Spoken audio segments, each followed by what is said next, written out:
Estamos conversando con Pablo Galindo, que es profesor de Psicología Evolucionista en la Universidad Francisco Marroquín.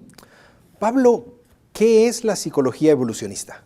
La psicología evolucionista es la aplicación de los fundamentos de la biología evolucionista a comprender cómo se desarrolla el cerebro humano, cómo viene a estar esa arquitectura implantada en el cerebro humano y cómo funciona el cerebro humano desde una lente de la evolución. Es decir, cómo pequeños cambios graduales a lo largo de muy largos periodos de tiempo han ido configurando esa estructura, ese funcionamiento que ahora nosotros podemos llamar metafóricamente la mente.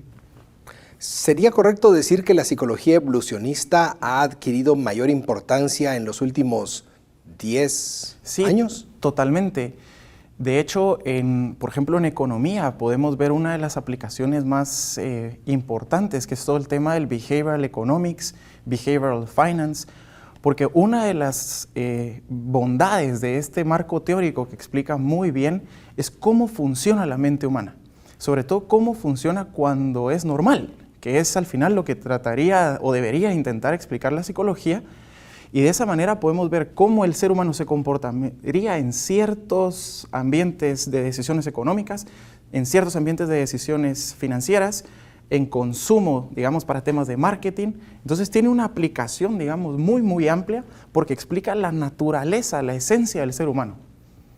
¿Hay alguna diferencia, tiene importancia diferenciar, digamos, entre psicología evolutiva y psicología evolucionista, o Sí. es irrelevante la diferencia? No, totalmente. De hecho, es muy buena pregunta. Vale muchísimo la pena poder hacer la distinción. La psicología evolutiva, digamos, lo que explica son todos los cambios genéticos que ocurren en un organismo, sobre todo en el ser humano, pero en cuanto a su lifespan, a su margen de vida. Entonces, la niñez, la adolescencia, la adultez y la adultez mayor. Esa es la evolutiva. Ahora, el evolucionista lo que explica es, nos vamos más para atrás, desde el momento en el que el primer ser humano pisó la Tierra, cómo el proceso de evolución puede rendir cuentas por todos los cambios que nos caracterizan, que de hecho pueden rendir cuentas por los cambios dentro de la niñez, dentro de la adolescencia, dentro de la adultez y luego en la vejez. Mencionaste que la psicología evolucionista se enfoca, se centra en la mente cuando actúa normalmente. Sí. ¿En oposición a qué? Porque ¿qué de importancia, trascendencia tiene el concepto de normalidad en este campo? Yo te diría que es de hecho digamos, el punto principal donde hay una divergencia completa entre la psicología evolucionista y la demás psicología, digamos. De hecho, David Buss, que es uno de los escritores más importantes, hace un statement muy fuerte. Dice, la psicología evolucionista es la nueva ciencia de la mente.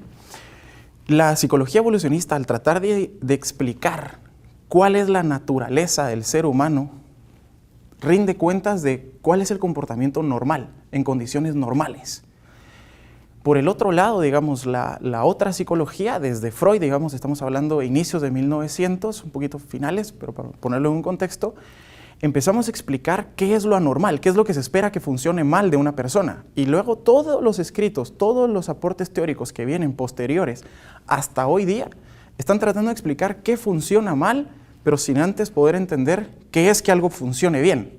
Entonces, la principal divergencia, digamos, que plantea la psicología evolucionista para la psicología tradicional o pop, es un conocimiento, una aproximación de qué es la conducta normal del ser humano. ¿Es válido preguntar qué hay de novedades en la psicología evolucionista para el público general? Sí, digamos, en primer lugar, el poder entender nosotros cómo operamos, cómo nuestra conducta es un tema que ayuda muchísimo en el día a día. Para ponerlo más práctico, en algún momento en mis clases he explicado el tema de los celos. Alguien podría pensar que los celos son algo de una inseguridad, una inmadurez, pero se entienden como mecanismos. Son mecanismos de detección de competencia intrasexual, es decir, qué hombres o qué mujeres representan cierto tipo de competencia. Entonces, el tener claro que el que yo pueda tener cierto grado de celos es normal y eso me ayude a tranquilizarme, eso ayuda.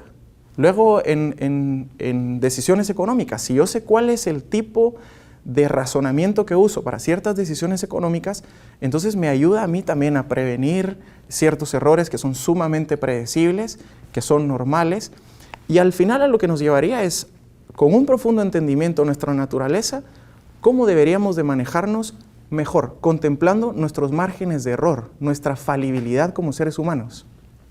Y si un estudiante se acercara y te dijera, Pablo, ¿qué me recomiendas para empezar a acercarme a la psicología evolucionista? ¿Le podrías recomendar algunos libros, algunos sitios web? Sí, por supuesto. De hecho, quizás el libro más importante para poder aproximarse al estudio de la psicología evolucionista, no desde una perspectiva académica, sino una perspectiva bastante muy coloquial, normal, es un libro de Steven Pinker que se llama How the Mind Works.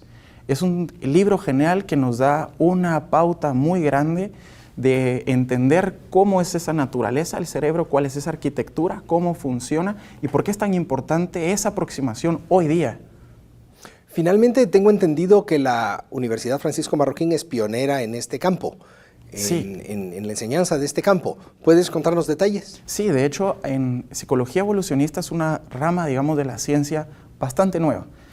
Empieza con la revolución cognitiva en los años 60 aproximadamente, pero se termina de consolidar alrededor de 1990. Entonces vemos los años, relativamente joven.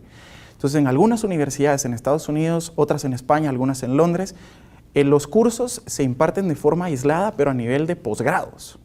Algunas bases biológicas y psicológicas se dan en pregrado, pero un curso de psicología evolucionista a nivel de licenciatura en América Latina es el primero.